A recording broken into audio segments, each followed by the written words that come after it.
Hello viewers, अस्सलाम वालेकुम। उर्दू आसान चैनल पर आपको खुश आमदीद कहती हूँ और उम्मीद करती हूँ कि आप सब खैरियत से होंगे। अल्हम्दुलिल्लाह एन रैन फे काफ हमने बहुत अच्छा सा लिखना सीख लिया है, अल्फाज भी बना लिए हैं। तो आज हम आते हैं अपने नए हरूफ की तरफ और देखते हैं कि हम आगे हरूफ तहज्जी में कौन से नए हरूफ सीखते हैं। तो आते हैं अपने सबक की तरफ। जी साथियों, आज हमारा सबक नंबर 19 है, जिसमें हमारे पास मजीद 5 हरूफ तहज्जी के हरूफ हैं। काफ, काफ, गाफ, लाम, मीम, नून। ये काफ की छोटी शक्ल है, ये गाफ की छोटी शक्ल, लाम की छोटी शक्ल, मीम की छोटी शक्ल और नून की छोटी शक्ल। अब ये काफ की एक और छोटी शक्ल है और ये गाफ की शक्ल है। लाम मीम नून इसी तरह से हैं। तो अब हम देखते हैं कि हम इनको कैसे लिख सकते हैं। काफ, काफ लिखना आसान है क्योंकि आप बे लिख चुके हैं। ये हमारे पास है काफ, ये काफ की छोटी शक्ल है और ये एक छोटी शक्ल और है।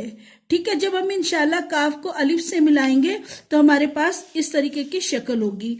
ये है हमारे पास गाफ, गाफ, ये गाफ की छोटी शक्ल और ये एक और गाफ की छोटी शक्ल है।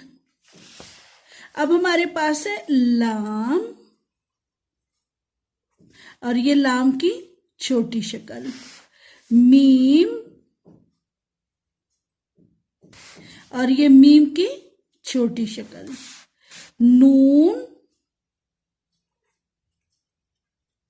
और ये नून की छोटी शक्ल।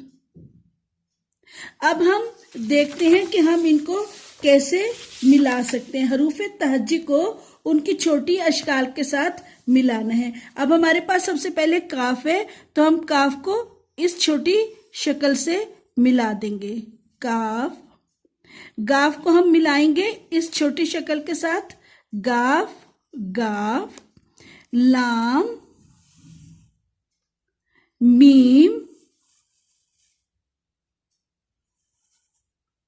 और ये हमारे पास है नून। नून को हम इससे मिलाएंगे। ठीक है, ये हमारे पास पूरी अशकाल थी और ये हमारे पास छोटी अशकाल थी। जी साथियों, मैं उम्मीद करती हूँ कि आपने काफ, गाफ, लाम, मीम, नून अच्छे तरीके से लिखना सीख लिया होगा। हम इसकी मजीद अल्फाज बनाकर भी प्रैक्टिस करेंगे। इसके साथ हम इंशाल्लाह फन एक्टिविटी भी करेंगे। चैनल को सब्सक्राइब कीजिएगा, वीडियो पसंद आई है लाइक जरूर कीजिएगा, शेयर कीजिएगा ताकि तमाम साथी इससे फायदा उठा सके। मिलते हैं अगली वीडियो पर, तब तक के लिए अल्लाह हाफिज।